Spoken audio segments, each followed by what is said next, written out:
ਸੁਏਟ ਮਾਡਨ ਦੀ ਪੁਸਤਕ ਸਫਲਤਾ ਦੇ ਦਰ ਖੁਦ ਖੋਲੋ ਦਾ ਲੇਖ ਹੈ ਸਦੀਵੀ ਆਨੰਦ।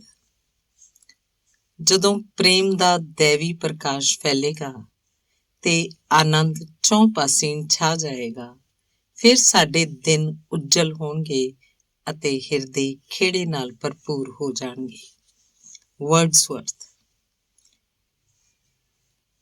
ਸਦੀਵੀ ਆਨੰਦ ਕੀ ਸੱਚਮੁੱਚ ਕੋਈ ਇਹੋ ਜਿਹੀ ਵਸਤੂ ਹੈ? ਉਹ ਕਿੱਥੇ ਹੈ? ਕਿਹਦੇ ਕੋਲ ਹੈ? ਹਾਂ, ਇਹੋ ਜਿਹੀ ਵਸਤੂ ਹੈ। ਉਹ ਉੱਥੇ ਹੈ ਜਿੱਥੇ ਪਾਪ ਨਹੀਂ। ਉਹ ਪਵਿੱਤਰ ਹਿਰਦੇ ਵਿੱਚ ਰਹਿੰਦੀ ਹੈ। ਜਿਵੇਂ ਹਨੇਰਾ ਅਸਥਿਰ ਛਾਂ ਹੈ ਤੇ ਰੌਸ਼ਨੀ ਸਥਾਈ ਚੀਜ਼ ਹੈ, ਉਸੇ ਤਰ੍ਹਾਂ ਹੀ ਦੁੱਖ ਅਸਥਿਰ ਹੈ ਤੇ ਆਨੰਦ ਚਿਰਸਥਾਈ ਹੈ। ਕਿਸੇ ਵੀ ਸੱਚ ਪਦਾਰਥ ਦੀ ਹੈ ਨਹੀਂ ਹੋ ਸਕਦੀ, ਕੋਈ ਅਸੱਤ ਚੀਜ਼ ਟਿਕ ਨਹੀਂ ਸਕਦੀ। ਆਨੰਦ ਸੱਚ ਵਸਤ ਹੈ, ਇਸ ਲਈ ਉਹ ਮਿਟ ਨਹੀਂ ਸਕਦੀ। ਇਹ ਕਦੇ ਨਾ ਸੋਚੋ ਕਿ ਤੁਹਾਡਾ ਦੁੱਖ ਸਦਾ ਕਾਇਮ ਰਹੇਗਾ। ਇਹ ਤਾਂ ਬੱਦਲ ਵਾਂਗ ਉੱਡ ਜਾਏਗਾ। ਇਹ ਨਾ ਸੋਚੋ ਕਿ ਦੁੱਖ ਦੇ ਤਸੀਹੇ ਸਦਾ ਤੁਹਾਡੀ ਕਿਸਮਤ 'ਚ ਲਿਖੇ ਹਨ। ਉਹ ਇੱਕ ਸੁਪਨੇ ਵਾਂਗ ਸਹਿਜ ਹੀ ਲੋਪ ਹੋ ਜਾਣਗੇ। ਉੱਠੋ, ਜਾਗੋ ਤੇ ਆਨੰਦ ਮਾਣੋ। ਤੁਸੀਂ ਖੁਦ ਹੀ ਆਪਣੇ ਦੁੱਖਾਂ ਸੁੱਖਾਂ ਦੇ ਰਚਨਹਾਰ ਹੋ। ਸੰਸਾਰਕ ਪਦਾਰਥਾਂ ਦੇ ਪ੍ਰਤੀ ਤੁਹਾਡੀ ਜਿੰਨੀ ਲਾਲਸਾ ਹੋਏਗੀ, ਤੁਸੀਂ ਓਨਾ ਹੀ ਦੁੱਖ ਪਾਓਗੇ। ਜਿੰਨੇ ਤੁਸੀਂ ਉਹਨਾਂ ਤੋਂ ਨਿਰਲੇਪ ਰਹੋਗੇ, ਤੁਸੀਂ ਓਨਾ ਹੀ ਆਨੰਦ ਮਾਣੋਗੇ। ਤੁਸੀਂ ਦੁੱਖ ਦੇ ਅਸਮਰਥ ਦਾਸ ਨਹੀਂ। ਅਮਰ ਆਨੰਦ ਤੁਹਾਡੇ ਘਰ ਦੇ ਦਰ ਉੱਤੇ ਆਉਣ ਦੀ ਉਡੀਕ ਵਿੱਚ ਹੈ। ਤੁਸੀਂ ਨਿਰਾਸ਼ਾ ਤੇ ਪਾਪ ਦੀ ਕਾਲ ਕੋਠੜੀ ਦੇ ਕੈਦੀ ਨਹੀਂ। ਹੁਣ ਵੀ ਪਵਿੱਤਰਤਾ ਦਾ ਪ੍ਰਕਾਸ਼ ਤੁਹਾਡੀਆਂ ਬੰਦ ਪਲਕਾਂ ਉੱਤੇ ਪੈ ਰਿਹਾ ਹੈ। ਉਹਨੂੰ ਤੁਹਾਡੇ ਜਾਣ ਦਾ ਇੰਤਜ਼ਾਰ ਹੈ। ਪਾਪ ਤੇ ਆਤਮ ਸ਼ਕਤੀ ਦੀ ਗੂੜੀ ਨੀਂਦ ਵਿੱਚ ਅਸੀਂ ਸਥਾਈ ਆਨੰਦ ਗੁਆ ਬਹਿੰਦੇ ਹਾਂ ਤੇ ਇਸ ਤਰ੍ਹਾਂ ਉਹ ਸਾਡੇ ਤੋਂ ਦੂਰ ਜਾ ਪੈਂਦਾ ਹੈ। ਫਿਰ ਉਸ ਆਨੰਦ ਦਾ ਅਮਰ ਸੰਗੀਤ ਸੁਣਾਈ ਨਹੀਂ ਦਿੰਦਾ ਤੇ ਉਹਦੇ ਸਦਾ ਬਹਾਰ ਫੁੱਲਾਂ ਦੀ ਖੁਸ਼ਬੂ ਰਾਹੀ ਦੇ ਮਨ ਨੂੰ ਖਿੜਾ ਨਹੀਂ ਸਕਦੀ। ਪਰ ਜਦੋਂ ਪਾਪ ਤੇ ਮੋਹ ਤਿਆਗ ਦਿੱਤੇ ਜਾਂਦੇ ਹਨ, ਇੰਦਰੀਆਂ ਦੇ ਸੁੱਖ ਲਈ ਵਸਤਾਂ ਨਾਲ ਲਗਾ ਛੱਡ ਦਿੱਤਾ ਜਾਂਦਾ ਹੈ, ਦੁੱਖ ਦੇ ਸਾਏ ਲੋਪ ਹੋ ਜਾਂਦੇ ਹਨ ਤੇ ਹਿਰਦਾ ਕਦੇ ਨਸ਼ਟ ਨਾ ਹੋਣ ਵਾਲੇ ਆਨੰਦ ਨੂੰ ਪ੍ਰਾਪਤ ਕਰ ਲੈਂਦਾ ਹੈ। ਜਿਨ੍ਹਾਂ ਵਿਅਕਤੀਆਂ ਦੇ ਹਿਰਦੇ ਸਵਾਰਥ ਤੋਂ ਰਹਿਤ ਹੋ ਜਾਂਦੇ ਹਨ, ਆਨੰਦ ਉਹਨਾਂ ਦੇ ਅੰਦਰ ਵਾਸ ਕਰਦਾ ਹੈ। ਜਿਹੜੇ ਸ਼ਾਂਤੀ ਤੇ ਪਵਿੱਤਰਤਾ ਨਾਲ ਜੀਵਨ ਬਤੀਤ ਕਰਦੇ ਹਨ, ਆਨੰਦ ਉਹਨਾਂ ਦੀ ਹੀ ਸੰਪਤੀ ਹੈ। ਤੇ ਜਿਹੜੇ ਸਵਾਰਥੀ, ਕਲਾ ਪ੍ਰੇਮੀ ਤੇ ਦੁਰਾਚਾਰੀ ਹਨ, ਆਨੰਦ ਉਹਨਾਂ ਤੋਂ ਕੋਹਾਂ ਦੂਰ ਭੱਜਦਾ ਹੈ। ਆਨੰਦ ਇੱਕ ਸੁੰਦਰ, ਕੋਮਲ ਤੇ ਪਵਿੱਤਰ ਦੇਵਦੂਤ ਹੈ, ਜਿਹੜਾ ਪਵਿੱਤਰ ਹਿਰਦੇ ਵਾਲੇ ਵਿਅਕਤੀ ਨਾਲ ਹੀ ਵਾਸ ਕਰ ਸਕਦਾ ਹੈ। ਉਹ ਸਵਾਰਥ ਨਾਲ ਨਹੀਂ ਰਹਿ ਸਕਦਾ, ਉਹ ਤਾਂ ਸਿਰਫ ਪ੍ਰੇਮ ਦਾ ਹੀ ਸਾਥੀ ਹੈ। ਸਵਾਰਥੀ ਲਾਲਸਾ ਜਿੰਨੀ ਘੱਟ ਹੋਏਗੀ, ਉਸੇ ਮਾਤਰਾ 'ਚ ਵੱਧ ਆਨੰਦ ਮਿਲੇਗਾ। ਭਾਵੇਂ ਆਨੰਦ ਦੀ ਪੂਰੀ ਪ੍ਰਾਪਤੀ ਤਾਂ ਪਵਿੱਤਰ ਹਿਰਦੇ ਵਾਲੇ ਵਿਅਕਤੀਆਂ ਨੂੰ ਹੁੰਦੀ ਹੈ, ਪਰੰਤੂ ਇਹ ਰਸ ਸਧਾਰਨ ਵਿਅਕਤੀ ਵੀ ਲਾਲਸਾ ਦਾ ਤਿਆਗ ਕਰਕੇ ਚੱਕ ਸਕਦੇ ਹਨ। ਹਰੇਕ ਸੱਚੇ, ਸਵਾਰਥਹੀਣ ਵਿਚਾਰ ਤੇ ਕੰਮ ਵਿੱਚੋਂ ਆਨੰਦ ਮਿਲਦਾ ਹੈ, ਜਿਹੜਾ ਮਹਿਜ਼ ਆਵੇਸ਼ ਨਹੀਂ, ਨਾ ਹੀ ਆਤਮ ਵਿਲਾਸ ਦੀ ਵਸਤ ਹੈ, ਤੇ ਇਸ ਤੋਂ ਪਿੱਛੋਂ ਦੁੱਖ ਵੀ ਪੈਦਾ ਨਹੀਂ ਹੁੰਦਾ। ਹਰੇਕ ਵਿਅਕਤੀ ਨੂੰ ਸਦੀਵੀ ਆਨੰਦ ਉਸੇ ਮਾਤਰਾ 'ਚ ਮਿਲਦਾ ਹੈ ਜਿੰਨੀ ਮਾਤਰਾ 'ਚ ਉਹ ਸਵਾਰਥਹੀਣ ਹੁੰਦਾ ਹੈ। ਜਿਨ੍ਹਾਂ ਵਿਅਕਤੀਆਂ ਨੇ ਆਪਣੇ ਹੰਕਾਰ ਉੱਤੇ ਜਿੱਤ ਪ੍ਰਾਪਤ ਕਰ ਲਈ ਹੈ, ਅਸਲ 'ਚ ਸਤਿਪੁਰਖ ਹਨ ਤੇ ਇਹੋ ਜਿਹੇ ਸਤਿਪੁਰਖ ਹੀ ਆਨੰਦ ਪ੍ਰਾਪਤ ਕਰਦੇ ਹਨ। ਕੋਈ ਵੀ ਪਹੁੰਚਿਆ ਹੋਇਆ ਵਿਅਕਤੀ ਇਹ ਨਹੀਂ ਕਹਿੰਦਾ ਕਿ ਦੁੱਖ ਹੀ ਜੀਵਨ ਦੀ ਹੋਣੀ ਹੈ। ਉਹ ਸਦਾ ਕਹੇਗਾ ਅੰਤ ਵਿੱਚ ਆਨੰਦ ਦੀ ਪ੍ਰਾਪਤੀ ਹੋਏਗੀ। ਦੁੱਖ ਵੱਲੋਂ ਇਸ਼ਾਰਾ ਜ਼ਰੂਰ ਕਰਦਾ ਹੈ, ਪਰ ਉਹ ਉਹਨੂੰ ਪਾਪਾਂ ਤੋਂ ਮੁਕਤ ਹੋਣ ਲਈ ਮਹਿਜ਼ ਇੱਕ ਸਾਧਨ ਸਮਝਦਾ ਹੈ। ਹੰਕਾਰ ਜਿੱਥੇ ਲੋਪ ਹੋ ਜਾਏਗਾ, ਉੱਥੇ ਦੁੱਖ ਵੀ ਦੂਰ ਹੋ ਜਾਏਗਾ। ਆਨੰਦ ਸੱਚ ਦਾ ਸਾਥੀ ਹੈ। ਜਦੋਂ ਜੀਵਨ ਪਵਿੱਤਰ ਹੋ ਜਾਂਦਾ ਹੈ ਤੇ ਦੁੱਖ ਤੇ ਗਮ ਦੀ ਥਾਂ ਦਇਆ ਲੈ ਲੈਂਦੀ ਹੈ। ਨਿਰਸਵਾਰਥ ਬਣਨ ਦੀ ਪ੍ਰਕਿਰਿਆ ਵਿੱਚ ਡੂੰਘੇ ਦੁੱਖ ਦੀਆਂ ਘੜੀਆਂ ਵੀ ਆ ਜਾਂਦੀਆਂ ਹਨ, ਕਿਉਂਕਿ ਆਤਮ ਸਵੱਛਕਾਰੀ ਦੀ ਕਿਰਿਆ ਅਸਲ 'ਚ ਔਖੀ ਹੁੰਦੀ ਹੈ। ਸਭ ਤਰ੍ਹਾਂ ਦੇ ਨਿਰਮਾਣ ਕਾਰਜ ਮੁਸ਼ਕਿਲ ਹਨ, ਪਰ ਹਾਂ, ਜਦੋਂ ਪ੍ਰਕਿਰਿਆ ਪੂਰੀ ਹੋ ਜਾਂਦੀ ਹੈ ਤੇ ਆਨੰਦ ਚਿਰਸਥਾਈ ਹੋ ਜਾਂਦਾ ਹੈ। ਜ਼ਰਾ ਸੋਚ ਲਓ, ਫੁੱਲ ਕਿਵੇਂ ਵਿਕਸਿਤ ਹੁੰਦਾ ਹੈ। ਪਹਿਲਾਂ ਇੱਕ ਛੋਟਾ ਜਿਹਾ ਅੰਕੁਰ ਹਨੇਰੀ ਮਿੱਟੀ ਵਿੱਚੋਂ ਤਾਂ ਰੌਸ਼ਨੀ ਵੱਲ ਆਪਣਾ ਰਾਹ ਬਣਾਉਂਦਾ ਹੈ, ਫਿਰ ਪੌਦਾ ਨਜ਼ਰ ਆਉਂਦਾ ਹੈ, ਫਿਰ ਪੱਤੇ ਤੇ ਪੱਤਾ ਜੁੜ ਜਾਂਦਾ ਹੈ, ਅੰਤ 'ਚ ਪੂਰਾ ਫੁੱਲ ਵਿਕਸਿਤ ਹੋ ਜਾਂਦਾ ਹੈ। ਉਸ ਵਿੱਚ ਕੁਦਰਤ ਮਧੁਰਤਮ ਮਹਿਕ ਤੇ ਖੂਬਸੂਰਤੀ ਭਰ ਦਿੰਦੀ ਹੈ। ਇਹੀ ਗੱਲ ਮਾਨਵੀ ਜੀਵਨ ਬਾਰੇ ਵੀ ਆਖੀ ਜਾ ਸਕਦੀ ਹੈ। ਮਨੁੱਖ ਪਹਿਲਾਂ ਸਵਾਰਥ ਅਤੇ ਅਗਿਆਨਤਾ ਦੇ ਹਨੇਰੇ 'ਚ ਅੰਨ੍ਹੇ ਵਾਂਗ ਪ੍ਰਕਾਸ਼ ਨੂੰ ਟੋਂਦਾ ਹੈ, ਫਿਰ ਹੌਲੀ-ਹੌਲੀ ਪ੍ਰਕਾਸ਼ ਵਿੱਚ ਆ ਜਾਂਦਾ ਹੈ ਤੇ ਦੁੱਖ ਤੇ ਪੀੜ ਨਾਲ ਭਰਪੂਰ ਸਵਾਰਥੀ ਬਿਰਤੀ ਉੱਤੇ ਪਲ-ਪਲ ਕਰਕੇ ਨਿਯੰਤਰਣ ਕਰਦਾ ਹੈ। ਅੰਤ ਵਿੱਚ ਉਹਦੇ ਅੰਦਰ ਪਵਿੱਤਰ ਤੇ ਨਿਰਸਵਾਰਥ ਜੀਵਨ ਦਾ ਪੁਸ਼ਪ ਵਿਕਸਿਤ ਹੁੰਦਾ ਹੈ, ਜਿਸ ਦੀ ਖੁਸ਼ਬੂ, ਪਵਿੱਤਰਤਾ ਤੇ ਖੂਬਸੂਰਤੀ ਸਭ ਨੂੰ ਆਨੰਦ ਦਿੰਦੀ ਹੈ। ਭਲਾ ਤੇ ਪਵਿੱਤਰ ਆਤਮਾ ਵਾਲਾ ਵਿਅਕਤੀ ਪਰਮ ਪ੍ਰਸੰਨਤਾ ਪ੍ਰਾਪਤ ਕਰਦਾ ਹੈ। ਬੇਸ਼ੱਕ ਲੋਕ ਤਰਕ ਦੀ ਕਸੌਟੀ ਉੱਤੇ ਉਹਨੂੰ ਝੂਠਾ ਜਾਂ ਘੱਟ ਮਹੱਤਵਪੂਰਨ ਸਿੱਧ ਕਰਨ ਦਾ ਯਤਨ ਕਿਉਂ ਨਾ ਕਰਨ, ਪਰ ਮਨੁੱਖ ਦਾ ਹਿਰਦਾ ਉਹਦੀ ਸੱਚਾਈ ਦੀ ਗਵਾਹੀ ਦਿੰਦਾ ਹੈ। ਕਿ ਅਸੀਂ ਦੇਵਤਿਆਂ ਤੇ ਦੇਵਦੂਤਾਂ ਨੂੰ ਆਨੰਦ ਸਰੂਪ ਨਹੀਂ ਮੰਨਦੇ? ਹੱਡ ਮਾਸ ਦੇ ਪੁਤਲੇ ਵੀ ਉਹਨਾਂ ਦੇਵਤਿਆਂ ਵਾਂਗ ਹੀ ਆਨੰਦਮਈ ਹਨ। ਅਸੀਂ ਉਹਨਾਂ ਨੂੰ ਮਿਲਦੇ ਹਾਂ ਤੇ ਵੇਖਦਿਆਂ ਹੀ ਅੱਗੇ ਵੱਧ ਜਾਂਦੇ ਹਾਂ। ਸਾਡੇ ਵਿੱਚੋਂ ਇਹੋ ਜਿਹੇ ਪਵਿੱਤਰ ਵਿਅਕਤੀ ਹੁੰਦੇ ਹਨ ਜਿਹੜੇ ਉਹਨਾਂ ਦੀ ਅੰਤਰ-ਆਤਮਾ ਨੂੰ ਪਛਾਣ ਸਕਣ। ਜਦੋਂ ਤੱਕ ਸਵਾਰਥ ਦਾ ਭੂ ਮਨੁੱਖ ਦੇ ਦਿਮਾਗ 'ਚ ਭਰਿਆ ਰਹਿੰਦਾ ਹੈ, ਉਦੋਂ ਤੱਕ ਦੁੱਖ ਹੀ ਰਹਿੰਦਾ ਹੈ। ਜਦੋਂ ਦਾਣਿਆਂ ਨੂੰ ਤੂੜੀ ਤੋਂ ਵੱਖ ਕਰ ਲਿਆ ਜਾਂਦਾ ਹੈ ਤਾਂ ਤੂੜੀ ਵੱਖਰੀ ਕਰਨ ਦੀ ਮਸ਼ੀਨ ਬੰਦ ਕਰ ਦਿੱਤੀ ਜਾਂਦੀ ਹੈ। ਇਸੇ ਤਰ੍ਹਾਂ ਹੀ ਜਦੋਂ ਮਨ ਤੋਂ ਸਭ ਤਰ੍ਹਾਂ ਦੀ ਮੈਲ ਧੋ ਦਿੱਤੀ ਜਾਂਦੀ ਹੈ ਤਾਂ ਦੁੱਖ ਦੀ ਕਾਰਜ ਪ੍ਰਣਾਲੀ ਸਮਾਪਤ ਹੋ ਜਾਂਦੀ ਹੈ। ਫਿਰ ਇਹਦੀ ਕੋਈ ਲੋੜ ਨਹੀਂ ਰਹਿ ਜਾਂਦੀ। ਇਸੇ ਸਮੇਂ ਅਮਰ ਆਨੰਦ ਦਾ ਪ੍ਰਸਾਰ ਹੁੰਦਾ ਹੈ।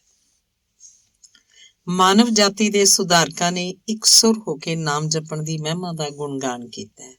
ਉਹਨਾਂ ਦਾ ਦਾਅਵਾ ਹੈ ਕਿ ਨਾਮ ਜਪਣ ਨਾਲ ਆਉਣ ਵਾਲੀਆਂ ਮੁਸੀਬਤਾਂ ਬਿਨਾਂ ਆਏ ਹੀ ਸ਼ਾਂਤ ਹੋ ਸਕਦੀਆਂ ਹਨ। ਰੋਗ ਕਲੇਸ਼ ਦੂਰ ਹੋ ਸਕਦੇ ਹਨ। ਸੱਜਣ ਮਿੱਤਰ ਖੈਰ ਸੁੱਖ ਨਾਲ ਯਾਤਰਾ ਪੂਰੀ ਕਰ ਸਕਦੇ ਹਨ। ਮੁਸ਼ਕਲਾਂ ਉੱਤੇ ਸੌਖਿਆਂ ਹੀ ਕਾਬੂ ਪਾਇਆ ਜਾ ਸਕਦਾ ਹੈ। ਸੰਤਾਂ ਮਹਾਤਮਾਵਾਂ ਨੇ ਵੀ ਆਤਮ ਵਿਕਾਸ ਦਾ ਮਾਰਗ ਵਿਖਾਇਆ ਹੈ। ਉਹਨਾਂ ਦਾ ਕਹਿਣਾ ਹੈ ਕਿ ਮਾਨਸਿਕ ਰੋਗੀਆਂ ਨੂੰ ਸ਼ਾਂਤੀ ਮਿਲ ਸਕਦੀ ਹੈ, ਜ਼ਖਮੀਆਂ ਦੇ ਜ਼ਖਮ ਭਰ ਸਕਦੇ ਹਨ, ਗਮਗੀਨ ਵਿਅਕਤੀ ਖੁਸ਼ੀ ਹਾਸਲ ਕਰ ਸਕਦੇ ਹਨ, ਪਾਪੀ ਆਪਣੇ ਦੋਸ਼ਾਂ ਉੱਤੇ ਜਿੱਤ ਪ੍ਰਾਪਤ ਕਰ ਸਕਦੇ ਹਨ, ਭਟਕਿਆਂ ਹੋਇਆਂ ਨੂੰ ਮੰਜ਼ਿਲ ਮਿਲ ਸਕਦੀ ਹੈ ਤੇ ਦੁਖੀ ਤੇ ਟੁੱਟੇ ਦਿਲ ਵਾਲੇ ਵਿਅਕਤੀ ਆਨੰਦ ਦੀ ਤਰੰਗ ਨਾਲ ਭਰ ਸਕਦੇ ਹਨ। ਇਹ ਗੱਲ ਨਹੀਂ, ਇਹ ਸੁੱਖ ਲੱਭਤਾਂ ਜਨਮੋਂ ਹੀ ਮਿਲ ਜਾਣਗੀਆਂ, ਸਗੋਂ ਇੱਥੇ ਤੇ ਇਸੇ ਛਿਣ ਮਿਲਣਗੀਆਂ। ਉਹ ਜਾਣੀਆਂ ਪਛਾਣੀਆਂ, ਭੋਗੀਆਂ ਹੋਈਆਂ ਤੇ ਚੱਖੀਆਂ ਹੋਈਆਂ ਹਨ। ਇਸ ਲਈ ਸੰਤ ਜਨ ਜ਼ੋਰ ਦੇ ਕੇ ਕਹਿੰਦੇ ਹਨ, ਜਿਹੜਾ ਵਿਅਕਤੀ ਹੰਕਾਰ ਦੇ ਦੁਰਸਹਿ ਬੰਧਨਾਂ ਨੂੰ ਤੋੜ ਸੁੱਟਦਾ ਹੈ, ਉਹਨਾਂ ਨੂੰ ਪ੍ਰਾਪਤ ਕਰਦਾ ਹੈ ਤੇ ਸਵਾਰਥ ਪ੍ਰੇਮ ਦੀ ਰੋਸ਼ਨ ਉੱਚ ਸਥਿਤੀ ਵਿੱਚ ਜਾ ਪੁੱਜਦਾ ਹੈ। ਜੇ ਤੁਸੀਂ ਉੱਚਤਮ ਸੱਚ ਨੂੰ ਖੋਜੋਗੇ ਤਾਂ ਜ਼ਰੂਰ ਹਾਸਲ ਕਰੋਗੇ। ਸੱਚ ਨੂੰ ਪ੍ਰਾਪਤ ਕਰਨ ਦਾ ਜਿੰਨਾ ਤੁਹਾਡਾ ਯਤਨ ਹੋਏਗਾ, ਉਹਦਾ ਅਨੁਭਵ ਵੀ ਉਸੇ ਅਨੁਪਾਤ ਵਿੱਚ ਹੋਏਗਾ। ਜਿੰਨਾ ਤੁਸੀਂ ਅਨੁਭਵ ਕਰੋਗੇ, ਉਹਦਾ ਉਨਾ ਹੀ ਡੂੰਘਾ ਤੁਹਾਨੂੰ ਆਨੰਦ ਪ੍ਰਾਪਤ ਹੋਏਗਾ। ਦੂਸਰਿਆਂ ਦੇ ਹਿੱਤ ਦੀ ਚਿੰਤਾ ਵਿੱਚ, ਦੂਸਰਿਆਂ ਦੇ ਭਲੇ ਤੇ ਪ੍ਰੇਮ ਵਿੱਚ, ਦੂਸਰਿਆਂ ਦੀ ਸੇਵਾ ਵਿੱਚ ਤੁਸੀਂ ਆਪਣੀਆਂ ਸਵਾਰਥੀ ਲਾਲਸਾਵਾਂ ਨੂੰ ਜਿੰਨਾ ਭੁੱਲ ਜਾਓਗੇ, ਉਨਾ ਹੀ ਜ਼ਿਆਦਾ ਤੁਹਾਨੂੰ ਆਨੰਦ ਮਿਲੇਗਾ। ਉਹਦੇ ਤੋਂ ਜ਼ਿਆਦਾ ਨਹੀਂ। ਸਦੀਵੀ ਆਨੰਦ ਦੇ ਮੰਦਰ ਦਾ ਦਰ ਹੈ ਨਿਰਸਵਾਰਥ, ਜਿਸ ਵਿੱਚ ਪ੍ਰਵੇਸ਼ ਕਰਕੇ ਕੋਈ ਵੀ ਉਹਨੂੰ ਪ੍ਰਾਪਤ ਕਰ ਸਕਦਾ ਹੈ। ਇਸ ਗੱਲ 'ਚ ਕਿਸੇ ਨੂੰ ਸ਼ੱਕ ਹੋਵੇ ਤਾਂ ਉਹ ਆ ਕੇ ਖੁਦ ਪਰਖ ਸਕਦਾ ਹੈ। ਸਿੱਟੇ ਵਜੋਂ ਜਦੋਂ ਸਾਨੂੰ ਇਹ ਗਿਆਨ ਹੋ ਜਾਂਦਾ ਹੈ ਕਿ ਸਵਾਰਥ ਨਾਲ ਦੁੱਖ ਤੇ ਸਵਾਰਥਹੀਣਤਾ ਨਾਲ ਆਨੰਦ ਪ੍ਰਾਪਤ ਹੁੰਦਾ ਹੈ, ਤੇ ਜਦੋਂ ਸਾਨੂੰ ਇਹ ਪਤਾ ਲੱਗ ਜਾਂਦਾ ਹੈ ਕਿ ਅਸੀਂ ਜਿਨ੍ਹਾਂ ਦੇ ਨਾਲ ਰਹਿੰਦੇ ਹਾਂ, ਜਿਨ੍ਹਾਂ ਦੇ ਸੰਪਰਕ 'ਚ ਆਉਂਦੇ ਹਾਂ, ਉਹ ਵੀ ਸਾਡੀ ਬੇਗਰਜ਼ੀ ਨਾਲ ਜ਼ਿਆਦਾ ਤੋਂ ਜ਼ਿਆਦਾ ਸੁਖੀ ਤੇ ਆਨੰਦਿਤ ਹੋਣਗੇ, ਤੇ ਜਦੋਂ ਸਾਨੂੰ ਇਹ ਅਹਿਸਾਸ ਹੁੰਦਾ ਹੈ ਕਿ ਮਾਨਵ ਸ੍ਰਿਸ਼ਟੀ ਇੱਕ ਹੀ ਹੈ, ਜਿਹੜਾ ਇੱਕ ਵਿਅਕਤੀ ਦਾ ਸੁੱਖ ਹੈ ਉਹ ਸਭ ਦਾ ਸੁੱਖ ਹੈ, ਤਾਂ ਸਾਨੂੰ ਨਾ ਸਿਰਫ ਆਪਣਿਆਂ ਤੇ ਆਪਣੇ ਮਿੱਤਰਾਂ ਵਾਸਤੇ ਹੀ, ਸਗੋਂ ਆਪਣੇ ਵਿਰੋਧੀਆਂ ਲਈ ਵੀ ਰਾਹ 'ਚ ਕੰਡਿਆਂ ਦੀ ਥਾਂ ਫੁੱਲ ਵਿਛਾਉਣੇ ਚਾਹੀਦੇ ਹਨ, ਤਾਂ ਕਿ ਉਹਨਾਂ ਦੀ ਖੁਸ਼ਬੂ ਨਾਲ ਹਵਾ ਸੁਗੰਧਿਤ ਹੋ ਜਾਏ ਤੇ ਸੰਸਾਰ ਇੰਦਰ ਦੇ ਬਾਗ ਵਾਂਗ ਮਹਿਕ ਉੱਠੇ। ਧੰਨਵਾਦ। ਅਗਲਾ ਲੇਖ ਹੈ ਮੌਨ। ਐ ਮੇਰੇ ਮਨ ਮੌਨ ਰਹਿ, ਕੰਮ ਦੇ ਰੁਝੇਵਿਆਂ ਵਿੱਚ ਤੂੰ ਜੋ ਆਪਣਾ ਆਪਾ ਭੁੱਲ ਜਾਣਾ ਹੈ, ਉਸ ਤੋਂ ਥੋੜ੍ਹੀ ਦੇਰ ਲਈ ਦੂਰ ਹਟ, ਘੜੀ ਕੁ ਲਈ ਇਕੱਲਾ ਰਹਿਣ ਤੋਂ ਨਾ ਡਰ। ਅਰਨੈਸਟ ਕਰਾਸਵੀ। ਬੁੱਧੀਮਾਨ ਮਨੁੱਖ ਦੇ ਸ਼ਬਦਾਂ 'ਚ ਮਹਾਨ ਸ਼ਕਤੀ ਹੁੰਦੀ ਹੈ, ਪਰ ਉਹਦੇ ਮੌਨ ਵਿੱਚ ਹੋਰ ਵੀ ਜ਼ਿਆਦਾ ਸ਼ਕਤੀ ਹੁੰਦੀ ਹੈ। ਜਦੋਂ ਮਹਾਂਪੁਰਖ ਜਾਣਬੁੱਝ ਕੇ ਮੌਨ ਧਾਰਨ ਕਰ ਲੈਂਦੇ ਹਨ ਤਾਂ ਉਹਨਾਂ ਦੀ ਸਿੱਖਿਆ ਹੋਰ ਵੀ ਜ਼ਿਆਦਾ ਅਸਰਦਾਰ ਹੋ ਜਾਂਦੀ ਹੈ। ਮਹਾਂਪੁਰਖਾਂ ਦਾ ਮੌਨ ਭਾਵ ਯੁੱਗਾਂ ਯੁਗਾਂਤਰਾਂ ਤੱਕ ਸਥਿਰ ਤੇ ਅਮਰ ਰਹਿੰਦਾ ਹੈ, ਜਿਸ ਨੂੰ ਸ਼ਾਇਦ ਉਹਨਾਂ ਦੇ ਇੱਕ ਦੋ ਚੇਲੇ ਹੀ ਜੀਵਨ 'ਚ ਅਪਣਾ ਸਕਦੇ ਹਨ। ਇਹਦੇ ਉਲਟ ਇੱਕ ਸ਼ਬਦ ਆਡੰਬਰੀ ਵਕਤਾ ਦੇ ਚੀਕਣੇ ਚੋਪੜੇ ਸ਼ਬਦਾਂ ਨੂੰ ਹਜ਼ਾਰਾਂ ਵਿਅਕਤੀ ਸੁਣਦੇ ਹਨ, ਪਰ ਉਹ ਸ਼ਬਦ ਉਹਨਾਂ ਵਿੱਚ ਇੱਕਦਮ ਹਰਮਨ ਪਿਆਰੇ ਹੋ ਜਾਂਦੇ ਹਨ, ਪਰ ਅਕਸਰ ਕੁਝ ਸਮੇਂ ਮਗਰੋਂ ਭੁਲਾ ਦਿੱਤੇ ਜਾਂਦੇ ਹਨ। ਜਦੋਂ ਤਾਰਕਿਕ ਬ੍ਰਾਹਮਣਾਂ ਨੇ ਬ੍ਰਹਮ ਦੇ ਸੰਬੰਧ 'ਚ ਸਵਾਲਾਂ ਦੀ ਲੜੀ ਲਾ ਦਿੱਤੀ ਤਾਂ ਮਹਾਤਮਾ ਬੁੱਧ ਮੌਨ ਹੀ ਰਹੇ। ਇਸ ਤਰ੍ਹਾਂ ਉਹ ਬ੍ਰਾਹਮਣ ਜਿੰਨਾ ਜਾਣਦੇ ਸਨ, ਬੁੱਧ ਨੇ ਆਪਣੇ ਮੌਨ ਨਾਲ ਉਹਨਾਂ ਨੂੰ ਉਹਨਾਂ ਦੀ ਆਸ ਤੋਂ ਕਿਤੇ ਸ੍ਰੇਸ਼ਟਤਰ ਗਿਆਨ ਦਿੱਤਾ, ਤੇ ਭਾਵੇਂ ਉਹਨਾਂ ਦਾ ਮੌਨ ਮੂੜ ਜਨਾਂ ਨੂੰ ਸ਼ਾਂਤ ਤਾਂ ਨਾ ਕਰ ਸਕਿਆ, ਪਰ ਉਹਨੇ ਵਿਦਵਾਨਾਂ ਨੂੰ ਗੂੜ ਗਿਆਨ ਦਿੱਤਾ, ਅਤੇ ਉਹ ਸੀ ਕਿ ਰੱਬ ਦੇ ਮੁਤਲਕ ਅਸਹਿਣਸ਼ੀਲਤਾ ਨਾਲ ਭਰਿਆ ਹੋਇਆ ਇਹੋ ਜਿਹਾ ਲੰਮਾ ਚੌੜਾ ਵਾਦ ਵਿਵਾਦ ਕਿਉਂ। ਲੋਕਾਂ ਨੂੰ ਚਾਹੀਦਾ ਹੈ ਕਿ ਉਹ ਕੁਝ ਹੱਦ ਤੱਕ ਦਿਆਲਤਾ ਤੇ ਸ਼ਰਧਾ ਦਾ ਆਪਣੇ ਅੰਦਰ ਸੰਚਾਰ ਕਰਨ ਤੇ ਇਸ ਤਰ੍ਹਾਂ ਗਿਆਨ ਦੇ ਮੁੱਢਲੇ ਸਿਧਾਂਤਾਂ ਤੋਂ ਵਾਕਫ ਹੋ ਜਾਣ। ਰੱਬ ਦੇ ਬਾਰੇ ਇੰਨੀਆਂ ਮਨਘੜਤ ਗੱਲਾਂ ਕਿਉਂ ਕੀਤੀਆਂ ਜਾਂਦੀਆਂ ਹਨ? ਪਹਿਲਾਂ ਸਾਨੂੰ ਆਪਣੇ ਮੁਤਲਕ ਤਾਂ ਕੁਝ ਸਮਝ ਲੈਣਾ ਚਾਹੀਦਾ ਹੈ। ਅਸ਼ਰਧਾ ਤੇ ਹੰਕਾਰ ਤੋਂ ਵੱਧ ਕੇ ਮੂਰਖਤਾ ਤੇ ਬਚਗਾਨੇਪਣ ਦਾ ਹੋਰ ਕੋਈ ਸਬੂਤ ਨਹੀਂ। ਇਸ ਤਰ੍ਹਾਂ ਸ਼ਰਧਾ ਤੇ ਨਿਮਰਤਾ ਦੇ ਬਰਾਬਰ ਬੌਧਿਕ ਤੇ ਅਧਿਆਤਮਕ ਪਕਿਆਈ ਦੀ ਹੋਰ ਕੋਈ ਉਦਾਹਰਣ ਨਹੀਂ। ਲਾਓ ਤਸੇ ਨੇ ਆਪਣੀ ਇਸ ਸਿੱਖਿਆ ਨੂੰ ਆਪਣੇ ਜੀਵਨ ਵਿੱਚ ਹੀ ਅਮਲ ਵਿੱਚ ਲਿਆ ਕੇ ਵਿਖਾ ਦਿੱਤਾ ਸੀ ਕਿ ਬੁੱਧੀਮਾਨ ਵਿਅਕਤੀ ਸ਼ਬਦਾਂ ਦੀ ਵਰਤੋਂ ਕੀਤੇ ਬਿਨਾਂ ਹੀ ਅਰਥਾਤ ਮੌਨ ਨਾਲ ਸਿੱਖਿਆ ਦਿੰਦਾ ਹੈ। ਇਸੇ ਮਹਾਨ ਗੁਣ ਤੋਂ ਆਕਰਸ਼ਿਤ ਹੋ ਕੇ ਉਹਨਾਂ ਦੇ ਅਨੇਕ ਚੇਲੇ ਬਣ ਗਏ ਹਨ। ਮਹਾਨ ਵਿਅਕਤੀਆਂ ਦੇ ਮੌਨ ਕੰਮ ਬੁੱਧੀਮਾਨਾਂ ਲਈ ਦੂਰੋਂ ਚਮਕਦੇ ਦੀਪਕ ਹਨ। ਜਿਹੜਾ ਵਿਅਕਤੀ ਗੁਣ ਤੇ ਗਿਆਨ ਪ੍ਰਾਪਤ ਕਰਨਾ ਚਾਹੁੰਦਾ ਹੈ, ਉਹਨੂੰ ਨਾ ਸਿਰਫ ਇਹ ਸਿੱਖਣਾ ਚਾਹੀਦਾ ਹੈ ਕਿ ਕਦੋਂ ਬੋਲਣਾ ਚਾਹੀਦਾ ਹੈ, ਕੀ ਬੋਲਣਾ ਚਾਹੀਦਾ, ਸਗੋਂ ਉਹਦੇ ਲਈ ਇਹ ਜਾਣਨਾ ਵੀ ਜ਼ਰੂਰੀ ਹੈ ਕਦੋਂ ਮੌਨ ਰਹਿਣਾ ਚਾਹੀਦਾ ਹੈ, ਕੀ ਨਹੀਂ ਬੋਲਣਾ ਚਾਹੀਦਾ। ਬੋਲਣ ਉੱਤੇ ਉਚਿਤ ਨਿਯੰਤਰਣ ਅਕਲਮੰਦੀ ਦਾ ਮੁੱਢ ਹੈ। ਦਿਮਾਗ ਉੱਤੇ ਸਮੁੱਚਾ ਕਾਬੂ ਅਕਲਮੰਦੀ ਦਾ ਸਿਖਰ ਹੈ। ਬੋਲਣ ਉੱਤੇ ਸੰਜਮ ਕਰਨ ਨਾਲ ਮਨੁੱਖ ਦਾ ਦਿਲੋਂ ਦਿਮਾਗ ਉੱਤੇ ਕਾਬੂ ਹੋ ਜਾਂਦਾ ਹੈ। ਇਸ ਉੱਤੇ ਮੁਕੰਮਲ ਕਾਬੂ ਹਾਸਲ ਕਰਨ ਲਈ ਮੌਨ ਦਾ ਨਿਰੰਤਰ ਅਭਿਆਸ ਜ਼ਰੂਰੀ ਹੈ। ਮੂਰਖ ਵਿਅਕਤੀ ਉਲਝਲੂਲ ਬੋਲਦਾ ਹੈ, ਗੱਪਾਂ ਮਾਰਦਾ ਹੈ, ਗਲਤ ਦਲੀਲਾਂ ਦਿੰਦਾ ਹੈ, ਸ਼ਬਦ ਜਾਲ ਬੁਣਦਾ ਹੈ। ਉਹ ਇਸ ਹਵਾ 'ਚ ਰਹਿੰਦਾ ਹੈ ਕਿ ਉਹਨੇ ਆਪਣੇ ਵਿਰੋਧੀ ਦੀ ਬੋਲਤੀ ਬੰਦ ਕਰ ਦਿੱਤੀ ਹੈ।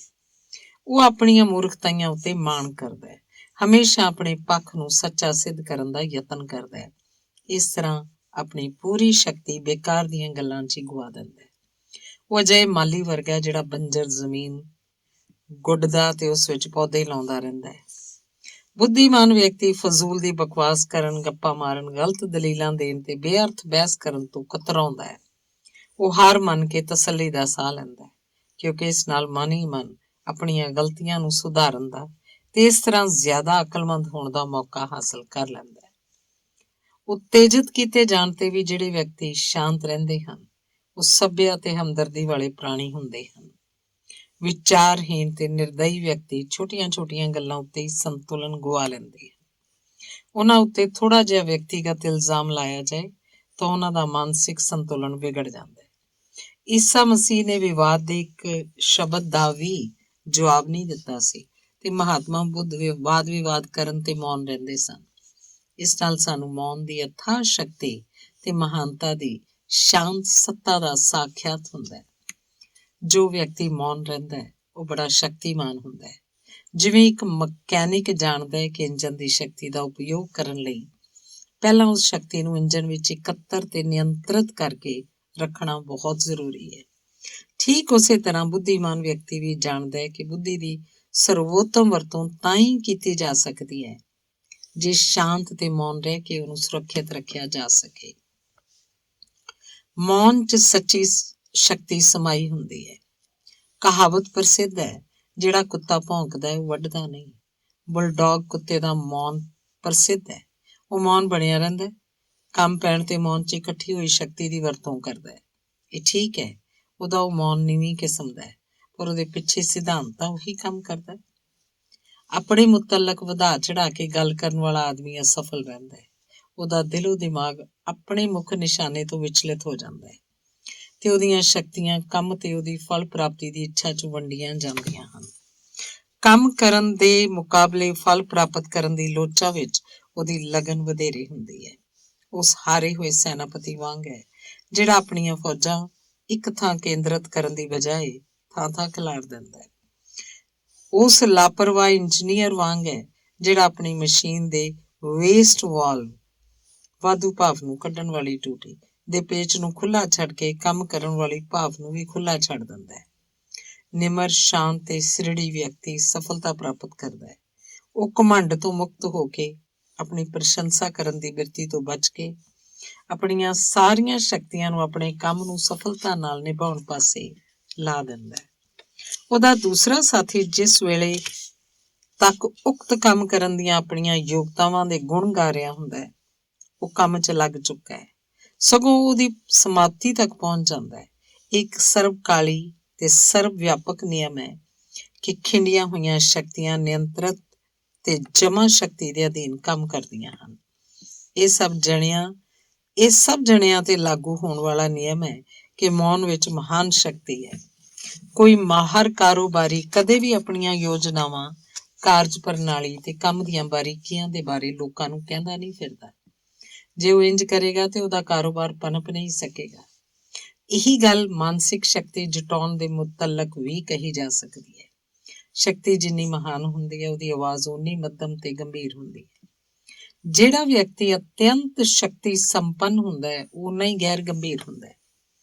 ਜੇ ਤੁਸੀਂ ਸ਼ਕਤੀਸ਼ਾਲੀ, ਉਪਯੋਗੀ ਤੇ ਆਤਮ ਨਿਰਭਰ ਬਣਨਾ ਚਾਹੁੰਦੇ ਹੋ ਤਾਂ ਮੌਨ ਦਾ ਮਹੱਤਵ ਪਛਾਣੋ। ਆਪਣੇ ਗੁਣ ਨਾ ਗਾਓ। ਦੁਨੀਆ ਚੰਗੀ ਤਰ੍ਹਾਂ ਜਾਣਦੀ ਹੈ ਕਿ ਜਿਹੜਾ ਵਿਅਕਤੀ ਆਪਣੇ ਮੁਤਲਕ ਬੇਸਿਰ ਪੈਰ ਦੀਆਂ ਗੱਲਾਂ ਕਰਦਾ ਹੈ, ਉਹ ਕਮਜ਼ੋਰ ਤੇ ਖੋਖਲਾ ਹੁੰਦਾ ਹੈ। ਉਹ ਫੜਾ ਮਾਰਦਾ ਰਹਿੰਦਾ ਹੈ ਤੇ ਕੋਈ ਉਹਦੀ ਪਰਵਾਹ ਨਹੀਂ ਕਰਦਾ। ਜੋ ਕੁਝ ਤੁਸੀਂ ਕਰਨ ਵਾਲੇ ਹੋ ਉਹਦੇ ਬਾਰੇ ਕੁਝ ਨਾ ਕਹੋ, ਸਗੋਂ ਉਹ ਕਰੋ। ਤੁਹਾਡਾ ਕੰਮ ਖੁਦ ਆਪਣੇ ਮੂੰਹੋਂ ਬੋਲੇਗਾ। ਦੂਸਰਿਆਂ ਦੇ ਕੰਮ ਦੀ ਆਲੋਚਨਾ ਤੇ ਨੁਕਤਾਚੀਨੀ ਕਰਨ 'ਚ ਆਪਣੀ ਸ਼ਕਤੀ ਖਰਾਬ ਨਾ ਕਰੋ, ਸਗੋਂ ਆਪਣਾ ਕੰਮ ਚੰਗੀ ਤਰ੍ਹਾਂ ਪੂਰਾ ਕਰਨ 'ਚ ਜੁਟ ਜਾਓ। ਤੁਸੀਂ ਦੂਸਰਿਆਂ ਦੇ ਕੰਮ ਵਿੱਚ ਤਾਂ ਮੀਨ ਮੇਖ ਕੱਢਦੇ ਹੋ, ਪਰ ਆਪਣੇ ਕੰਮ 'ਚ ਲਾਪਰਵਾਹੀ ਵਰਤਦੇ ਹੋ। ਜੇ ਦੂਸਰੇ ਕੋਈ ਕੰਮ ਠੀਕ ਤਰ੍ਹਾਂ ਨਹੀਂ ਕਰ ਰਹੇ, ਤੁਹਾਨੂੰ ਉਹਨਾਂ ਦੀ ਸਹਾਇਤਾ ਕਰਨੀ ਚਾਹੀਦੀ ਹੈ ਤੇ ਖੁਦ ਉਸ ਕੰਮ ਨੂੰ ਠੀਕ ਤਰ੍ਹਾਂ ਕਰਕੇ ਦੂਸਰਿਆਂ ਲਈ ਉਦਾਹਰਨ ਬਣਨਾ ਚਾਹੀਦਾ ਹੈ। ਨਾ ਦੂਸਰਿਆਂ ਦੀ ਨਿੰਦਿਆ ਕਰੋ, ਨਾ ਦੂਸਰਿਆਂ ਦੀ ਮੂੰਹ ਨਿੰਦਿਆ ਸੁਣ ਕੇ ਉਹਨੂੰ ਮਹੱਤਵ ਦਿਓ। ਜਦੋਂ ਦੂਸਰੇ ਲੋਕ ਤੁਹਾਡੀ ਟੀਕਾ ਟਿੱਪਣੀ ਕਰਨ ਤਾਂ ਤੁਹਾਨੂੰ ਮੌਨ ਰਹਿ ਕੇ ਦੂਸਰਿਆਂ ਨੂੰ ਸਿੱਖਿਆ ਦੇਣੀ ਚਾਹੀਦੀ ਹੈ। ਪਰ ਸੱਚਾ ਮੌਨ ਕੇਵਲ ਜ਼ਬਾਨ ਬੰਦ ਰੱਖਣਾ ਨਹੀਂ, ਇਹ ਮਨ ਨੂੰ ਸ਼ਾਂਤ ਰੱਖਣਾ ਹੈ। ਸਿਰਫ ਜ਼ਬਾਨ ਬੰਦ ਰੱਖੀ ਜਾਏ ਤੇ ਮਨ ਅਸ਼ਾਂਤ ਹੋਵੇ ਤਾਂ ਅਜਿਹਾ ਮੌਨ ਨਿਰਰਥਕ ਹੋ ਜਾਂਦਾ ਹੈ। ਉਹਦਾ ਕੋਈ ਫਾਇਦਾ ਨਹੀਂ ਹੁੰਦਾ। ਮੌਨ ਫਾਇਦੇਮੰਦ ਤਾਂ ਹੀ ਹੋ ਸਕਦਾ ਹੈ ਜੇ ਇਹ ਦਿਲੋਂ ਦਿਮਾਗ ਉੱਤੇ ਪੂਰੀ ਤਰ੍ਹਾਂ ਛਾਇਆ ਰਹੇ। ਇਹ ਸਾਫ਼ ਮਨ, ਸ਼ਾਂਤ ਮਨ 'ਚੋਂ ਉਗਮਣਾ ਚਾਹੀਦਾ ਹੈ।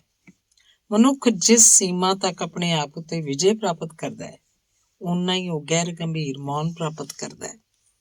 ਜਦੋਂ ਤੱਕ ਲਾਲਸਾਵਾਂ, ਪਰੇਸ਼ਾਨੀਆਂ, ਦੁੱਖ ਮਨ ਨੂੰ ਬੇਬਲ ਕਰਦੇ ਹਨ, ਉਦੋਂ ਤੱਕ ਮੌਨ ਗਹਿਰਾਈ ਤੱਕ ਪ੍ਰਾਪਤ ਨਹੀਂ ਕੀਤਾ ਜਾ ਸਕਦਾ। ਜਦੋਂ ਤੱਕ ਦੂਸਰਿਆਂ ਦੇ ਕੌੜੇ ਸ਼ਬਦਾਂ ਜਾਂ ਅਣਚਾਹੇ ਕੰਮਾਂ ਨਾਲ ਸਾਡਾ ਹਿਰਦਾ ਦੁਖੀ ਰਹਿੰਦਾ ਹੈ, ਉਦੋਂ ਤੱਕ ਇਹੀ ਸਮਝਣਾ ਚਾਹੀਦਾ ਹੈ ਕਿ ਅਸੀਂ ਅਜੇ ਕਮਜ਼ੋਰ ਹਾਂ ਤੇ ਬੇਤਰਤੀਬੇ ਹਾਂ। ਸੋ ਅਭਿਮਾਨ ਤੇ ਸਵਾਰਥ ਦੀ ਭਾਵਨਾ ਨੂੰ ਹਿਰਦੇ ਵਿੱਚੋਂ ਕੱਢੋ ਤਾਂ ਕਿ ਈਰਖਾ ਦਾ ਡੇਰਾ ਜਿੰਨਾ ਵੀ ਤੁਹਾਡੇ ਮਨ 'ਚ ਨਾ ਰਹੇ, ਕੋਈ ਵੀ ਮਾੜੀਵਾਦੀ ਜਾਂ ਦੁਰਗੁਣ ਤੁਹਾਡੀ ਨਿਰਮਲ ਸ਼ਾਂਤੀ 'ਚ ਵਿਕਾਰ ਪੈਦਾ ਨਾ ਕਰੇ। ਇਹ ਸੋਚਣਾ ਭਾਰੀ ਭੁੱਲ ਹੈ ਕਿ ਜਦੋਂ ਤੱਕ ਉਸ ਵਿਸ਼ੇ ਦੇ ਬਾਰੇ ਧੂਆਂਧਾਰ ਗੱਲ ਨਾ ਕੀਤੀ ਜਾਏ, ਉਦੋਂ ਤੱਕ ਉਸ ਪਾਸੇ ਅੱਗੇ ਨਹੀਂ ਵਧਿਆ ਜਾ ਸਕਦਾ। ਹੋਛੇ ਪੱਧਰ ਤੇ ਗੱਲ ਕਰਨ ਵਾਲਾ ਵਿਅਕਤੀ ਮੌਨ ਸਾਧਕ ਯਾਨੀ ਚਿੰਤਕ ਨੂੰ ਨਿਕੰਮਾ ਸਮਝਦਾ ਹੈ।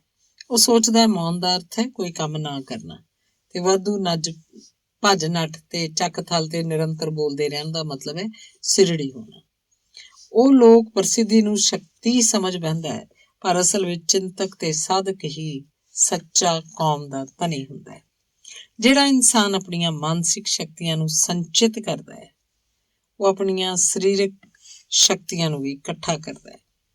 ਮੌਨ ਤੇ ਸ਼ਾਂਤ ਸੁਭਾਅ ਵਾਲਾ ਵਿਅਕਤੀ ਜਲਦਬਾਜ਼ ਤੇ ਸ਼ੋਰ ਮਚਾਉਣ ਵਾਲਾ ਵਿਅਕਤੀ ਦੇ ਮੁਕਾਬਲੇ ਜ਼ਿਆਦਾ ਸਮੇਂ ਤੱਕ ਜਿਉਂਦਾ ਰਹਿੰਦਾ ਹੈ। ਉਹਦੀ ਸਿਹਤ ਦੀ ਮੁਕਾਬਲਤਨ ਚੰਗੀ ਰਹਿੰਦੀ ਹੈ। ਮੌਨ 'ਚ ਮਹਾਨ ਸ਼ਕਤੀ ਸਮਾਈ ਹੁੰਦੀ ਹੈ। ਮੌਨ ਸ਼ਕਤੀਸ਼ਾਲੀ ਹੁੰਦਾ ਹੈ ਕਿਉਂਕਿ ਉਹ ਆਤਮ ਸੰਜਮ ਦਾ ਸਿੱਟਾ ਹੁੰਦਾ ਹੈ। ਮਨੁੱਖ ਆਪਣੇ ਆਪ ਉੱਤੇ ਜਿੰਨਾ ਨਿਯੰਤਰਣ ਕਰ ਲੈਂਦਾ ਹੈ, ਉਹ ਓਨਾ ਹੀ ਜ਼ਿਆਦਾ ਮੌਨ ਹੋ ਸਕਦਾ ਹੈ। ਉਚੇਰੇ ਜੀਵਨ ਦੀ ਪ੍ਰਾਪਤੀ ਲਈ ਮੌਨ ਇੱਕ ਉੱਤਮ ਸਾਧਨ ਹੈ। ਇਹਦਾ ਉਪਯੋਗ ਸਾਨੂੰ ਬੜੀ ਲਗਨ ਨਾਲ ਕਰਨਾ ਚਾਹੀਦਾ ਹੈ। ਧੰਨਵਾਦ। ਅਗਲਾ ਲੇਖ ਹੈ ਇਕਾਂਤ। ਇਕਾਂਤ ਦੀਆਂ ਘੜੀਆਂ ਵਿੱਚ ਜਦੋਂ ਮਨ ਦੀਆਂ ਭਾਵਨਾਵਾਂ ਸ਼ਾਂਤ ਹੁੰਦੀਆਂ ਹਨ, ਤੂੰ ਆਪਣੇ ਅੰਦਰ ਬੁੱਧੀ ਦਾ ਭੰਡਾਰ ਭਰ ਲੈ। ਵਰਡਸਵਰਥ। ਮਨੁੱਖ ਦੀ ਹੋਂਦ ਅੰਦਰੂਨੀ, ਅਲੱਖ ਤੇ ਅਧਿਆਤਮਕ ਹੈ ਤੇ ਇਸੇ ਲਈ ਇਹ ਆਪਣਾ ਜੀਵਨ ਤੇ ਸ਼ਕਤੀ ਅੰਦਰੋਂ ਗ੍ਰਹਿਣ ਕਰਦਾ ਹੈ, ਬਾਹਰੋਂ ਨਹੀਂ। ਬਾਹਰੀ ਵਸਤਾਂ ਤਾਂ ਇੱਕ ਤਰ੍ਹਾਂ ਦੀਆਂ ਕਤਾਰਾਂ ਹਨ ਜਿਨ੍ਹਾਂ ਦੇ ਜ਼ਰੀਏ ਮਨੁੱਖੀ ਹੋਂਦ ਦੀਆਂ ਸ਼ਕਤੀਆਂ ਖਰਚ ਹੁੰਦੀਆਂ ਹਨ, ਪਰ ਇਸ ਸ਼ਕਤੀ ਨੂੰ ਮੁੜ ਕੇ ਪ੍ਰਾਪਤ ਕਰਨ ਲਈ ਅੰਦਰੂਨੀ ਮੌਨ ਅਰਥਾਤ ਇਕਾਂਤ ਦਾ ਹੀ ਸਹਾਰਾ ਲੈਣਾ ਪਏਗਾ। ਇਨਸਾਨ ਜਿੰਨਾ ਇਸ ਮੌਨ ਨੂੰ ਭੌਤਿਕ ਸੁੱਖ ਲਾਲਸਾਵਾਂ 'ਚ ਡੁਬੋਣਾ ਚਾਹੁੰਦਾ ਹੈ ਤੇ ਭੌਤਿਕ ਸੰਘਰਸ਼ ਵਿੱਚ ਰਹਿਣ ਦਾ ਯਤਨ ਕਰਦਾ ਹੈ, ਉਹਨੂੰ ਓਨਾ ਹੀ ਜ਼ਿਆਦਾ ਕਸ਼ਟ ਸਹਿਣਾ ਪੈਂਦਾ ਹੈ, ਜਿਹੜਾ ਉਹਦੇ ਲਈ ਅੱਗੇ ਚੱਲ ਕੇ ਅਸਹਿ ਹੋ ਜਾਂਦਾ ਹੈ। ਫਿਰ ਉਹ ਮੁੜ ਕੇ ਹਿਰਦੇ ਨੂੰ ਵਿਸ਼ਰਾਮ ਦੇਣ ਵਾਲੇ ਸ਼ਾਂਤ ਇਕਾਂਤ ਦੀ ਸ਼ਰਨ ਵਿੱਚ ਵਾਪਸ ਆ ਜਾਂਦਾ ਹੈ।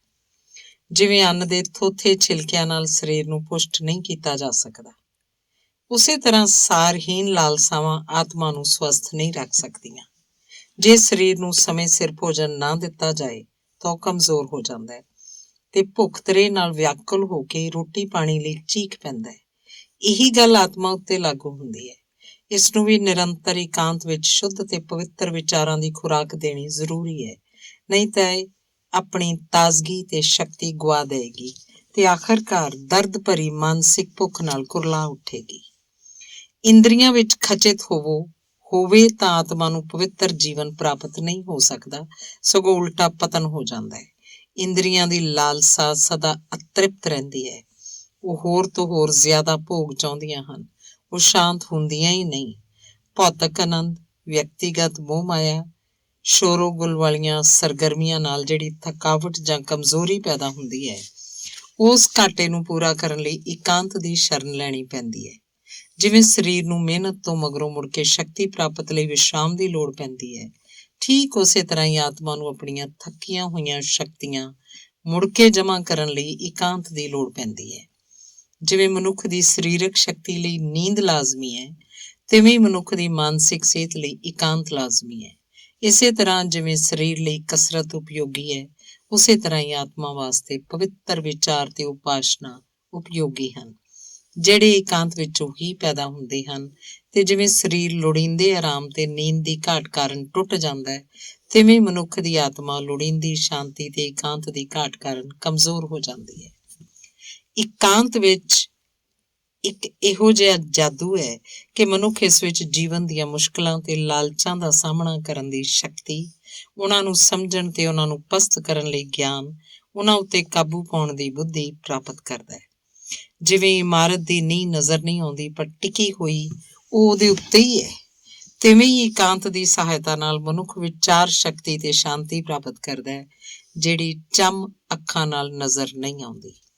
ਇਕਾਂਤ ਹੀ ਅਜਿਹੀ ਸਥਿਤੀ ਹੈ ਜਿਸ ਵਿੱਚ ਮਨੁੱਖ ਵਾਸਤਵਿਕ ਮਨੁੱਖ ਦਾ ਸਾਖਿਆਤਕਾਰ ਕਰ ਸਕਦਾ ਹੈ ਤੇ ਉਹ ਆਪਣੀ ਸ਼ਕਤੀ ਤੇ ਸੰਭਾਵਨਾ ਨੂੰ ਅਰਥਾਤ ਆਪਣੇ ਸੁਭਾਅ ਦੇ ਸੱਚੇ ਸਰੂਪ ਨੂੰ ਬੁੱਝ ਲੈਂਦਾ ਹੈ। ਆਤਮਾ ਦੀ ਆਵਾਜ਼ ਸੰਸਾਰ ਦੇ ਸ਼ੋਰੋਗੁਲ ਵਾਲੇ ਵਾਤਾਵਰਨ ਤੇ ਪਰਸਪਰ ਵਿਰੋਧੀ ਲਾਲਸਾਵਾਂ ਦੇ ਰੋਹ ਵਿੱਚ ਨਹੀਂ ਸੁਣਦੀ। ਇਸ ਤਰ੍ਹਾਂ ਇਹਨਾਂ ਤੋਂ ਬਗੈਰ ਅਧਿਆਤਮਕ ਵਿਕਾਸ ਸੰਭਵ ਨਹੀਂ।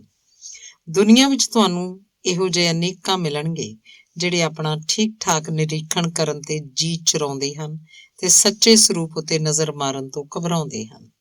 ਇਹੋ ਜਿਹੇ ਲੋਕ ਇਕਾਂਤ ਤੋਂ ਡਰਦੇ ਹਨ ਕਿਉਂਕਿ ਇਸ ਵਿੱਚ ਉਹ ਆਪਣੇ ਵਿਚਾਰਾਂ 'ਚ ਡੁੱਬੇ ਹੋਏ ਇਕੱਲੇ ਰਹਿ ਜਾਂਦੇ ਹਨ ਤੇ ਉਹਨਾਂ ਦੀ ਮਾਨਸਿਕ ਦ੍ਰਿਸ਼ਟੀ ਦੇ ਸਾਹਮਣੇ ਉਹਨਾਂ ਦੀਆਂ ਲਾਲਸਾਵਾਂ ਦੀਆਂ ਚੁੜੈਲਾਂ ਨੱਚਣ ਲੱਗ ਪੈਂਦੀਆਂ ਹਨ। ਇਸ ਲਈ ਉਹ ਉੱਥੇ ਜਾਂਦੇ ਹਨ ਜਿੱਥੇ ਭੋਗ ਵਿਲਾਸ ਦਾ ਸ਼ੋਰ ਮਚਿਆ ਰਹਿੰਦਾ ਹੈ, ਜਿਸ ਵਿੱਚ ਸੱਚ ਦੀ ਬੁਰਾਈ ਕਰਨ ਵਾਲੀ ਭਾਸ਼ਾ ਹੁੰਦੀ ਹੈ, ਇਸ ਤੋਂ ਉਲਟ ਜਿਹੜਾ ਵਿਅਕਤੀ ਸੱਚ ਨਾਲ ਪ੍ਰੇਮ ਕਰਦਾ ਹੈ, ਜਿਹੜਾ ਬੁੱਧੀ ਪ੍ਰਾਪਤ ਕਰਨਾ ਚਾਹੁੰਦਾ ਹੈ ਤੇ ਉਹਦੀ ਪ੍ਰਾਪਤੀ ਲਈ ਯਤਨ ਕਰਦਾ ਹੈ, ਉਹ ਇਕਾਂਤ ਵਿੱਚ ਵਧੇਰੇ ਰਹਿੰਦਾ ਹੈ।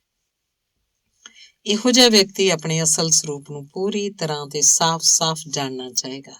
ਉਹ ਥੋਥੇ ਸੁੱਖਾਂ ਤੇ ਸ਼ਰੀਲੇ ਵਾਤਾਵਰਨ ਤੋਂ ਦੂਰ ਰਹੇਗਾ ਤੇ ਉੱਥੇ ਜਾਏਗਾ ਜਿੱਥੇ ਸੱਚ ਦੀ ਮਧੁਰ ਕੋਮਲ ਆਵਾਜ਼ ਉਹਦੇ ਅੰਦਰੋਂ ਬੋਲ ਸਕੇ ਤੇ ਸੁਣਾਈ ਦੇ ਸਕੇ। ਲੋਕ ਮਿੱਤਰਾਂ ਦੀ ਖੋਜ 'ਚ ਧੱਕੇ ਖਾਂਦੇ ਫਿਰਦੇ ਹਨ ਤੇ ਨਵੀਆਂ-ਨਵੀਆਂ ਖੁਸ਼ੀਆਂ ਦੀ ਝਾਕ 'ਚ ਰਹਿੰਦੇ ਹਨ, ਪਰ ਉਹ ਭੋਰਾ ਜਿੰਨੀ ਵੀ ਮਾਨਸਿਕ ਸ਼ਕਤੀ ਪ੍ਰਾਪਤ ਨਹੀਂ ਕਰ ਸਕਦੇ। ਮਨ ਬਹਿਲਾਵੇ ਦੇ ਵਿਭਿੰਨ ਉਪਾਵਾਂ ਨਾਲ ਸੁੱਖ ਲੱਭਦੇ ਫਿਰਦੇ ਹਨ, ਪਰ ਉਹਨਾਂ ਨੂੰ ਸੱਚਾ ਆਰਾਮ ਨਹੀਂ ਮਿਲਦਾ। ਭਾਂਤ-ਭਾਂਤ ਦੇ ਦਿਲ ਪਰਚਾਵਿਆਂ ਤੇ ਉਤੇਜਨਾ ਭਰੇ ਕਰਤਬਾਂ ਰਾਹੀਂ ਉਹ ਆਨੰਦ ਤੇ ਜੀਵਨ ਦੀ ਤਲਾਸ਼ 'ਚ ਭਟਕਦੇ ਰਹਿੰਦੇ ਹਨ, ਪਰ ਉਹਨਾਂ ਦੇ ਹੰਝੂ ਨਹੀਂ ਰੁਕਦੇ ਤੇ ਮੌਤ ਤੋਂ ਬਚ ਨਹੀਂ ਸਕਦੇ।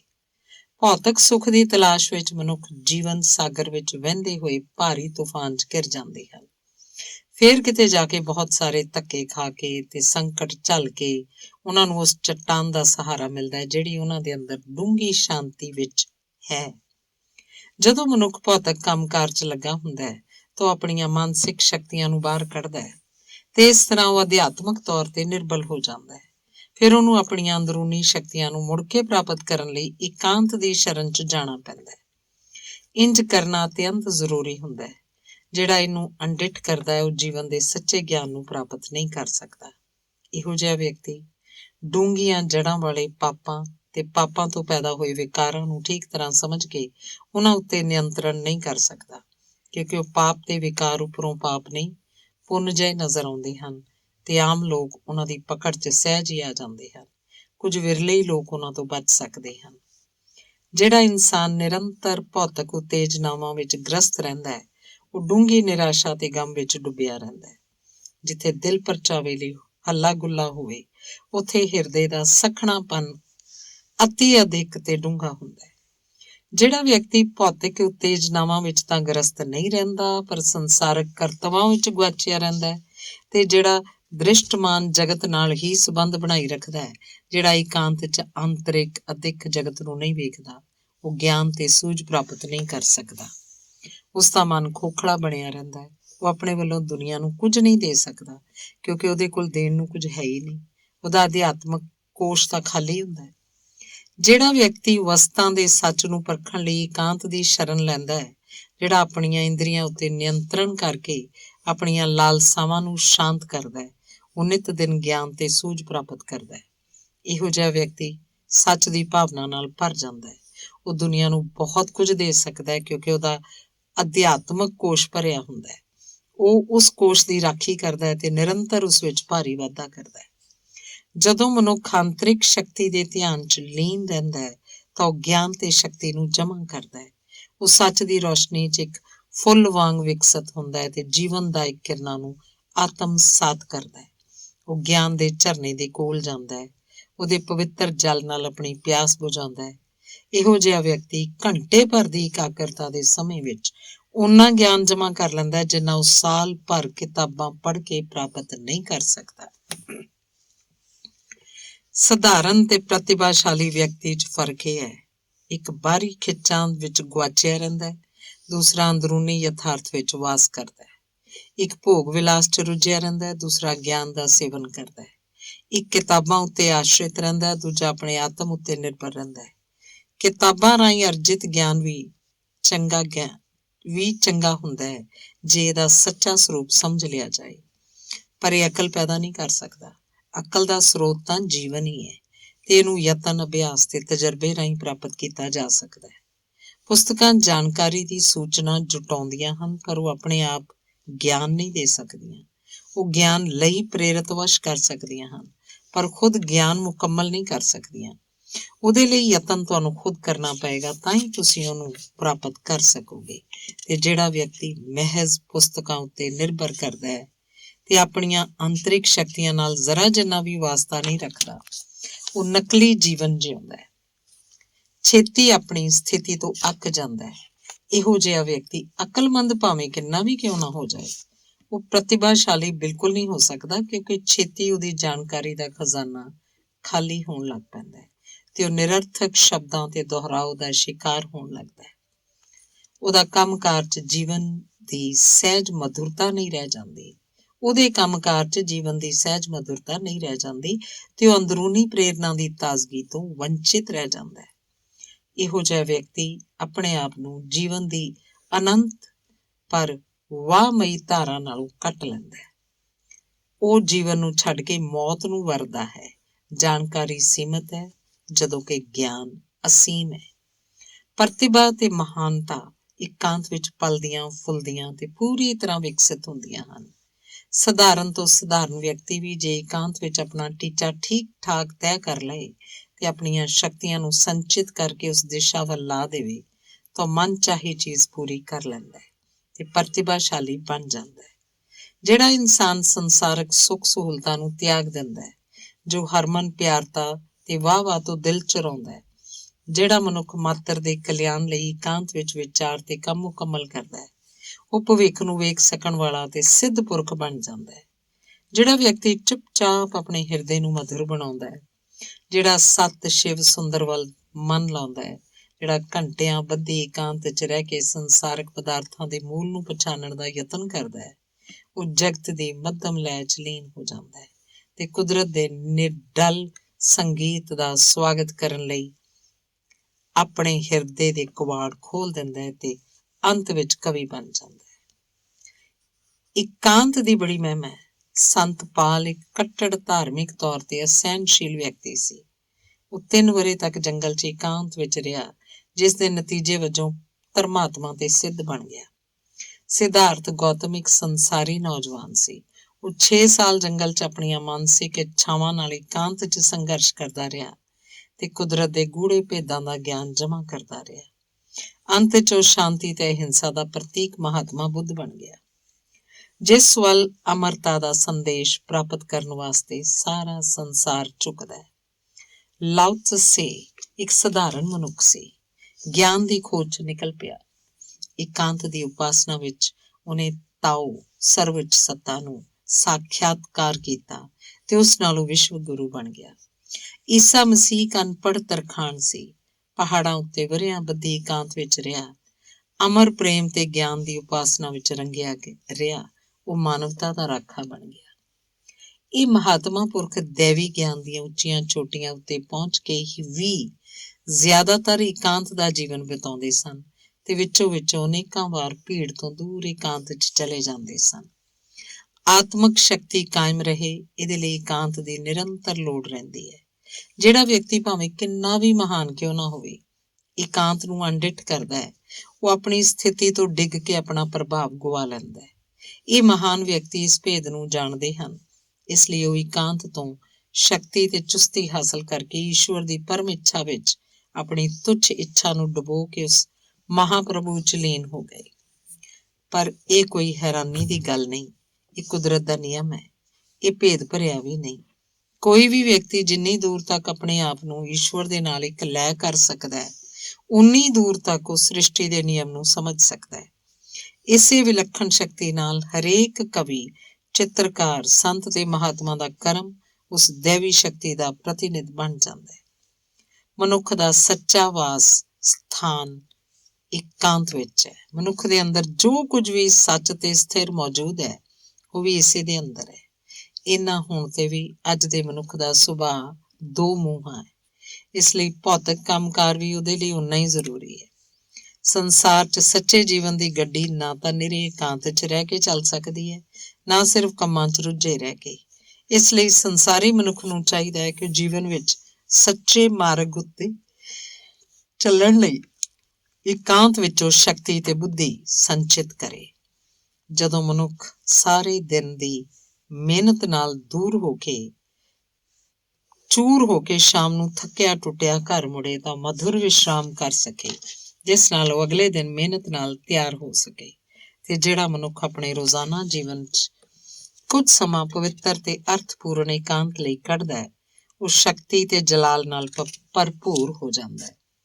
ਇਕਾਂਤ ਸ਼ਕਤੀਸ਼ਾਲੀ ਵਿਅਕਤੀਆਂ ਵਾਸਤੇ ਹੈ ਜਾਂ ਉਹਨਾਂ ਲਈ ਹੈ ਜਿਹੜੇ ਸ਼ਕਤੀਸ਼ਾਲੀ ਬਣਨ ਦੇ ਚਾਹਵਾਨ ਹਨ। ਜਦੋਂ ਕੋਈ ਵਿਅਕਤੀ ਮਹਾਨਤਾ ਦੀ ਉਚਾਈ ਤੇ ਪਹੁੰਚਦਾ ਹੈ ਤਾਂ ਪਹਿਲਾਂ ਉਹ ਇਕਾਂਤ ਦੇ ਮਹੱਤਵ ਨੂੰ ਸਮਝਦਾ ਹੈ। ਉਹ ਇਕਾਂਤ ਵਿੱਚ ਆਪਣਾ ਨਿਸ਼ਾਨਾ ਲੱਭਦਾ ਹੈ ਤੇ ਉਹ ਜੋ ਕੁਝ ਲੱਭਦਾ ਉਸ ਵਿੱਚ ਪ੍ਰਾਪਤ ਕਰ ਲੈਂਦਾ ਹੈ, ਕਿਉਂਕਿ ਇਸੇ ਵਿੱਚ ਸਭ ਕਿਸਮ ਦਾ ਗਿਆਨ, ਸੱਚ ਤੇ ਸ਼ਕਤੀ ਸਮਾਈ ਹੋਈ ਹੈ।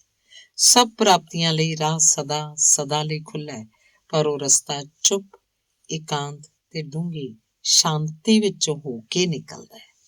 ਧੰਨਵਾਦ।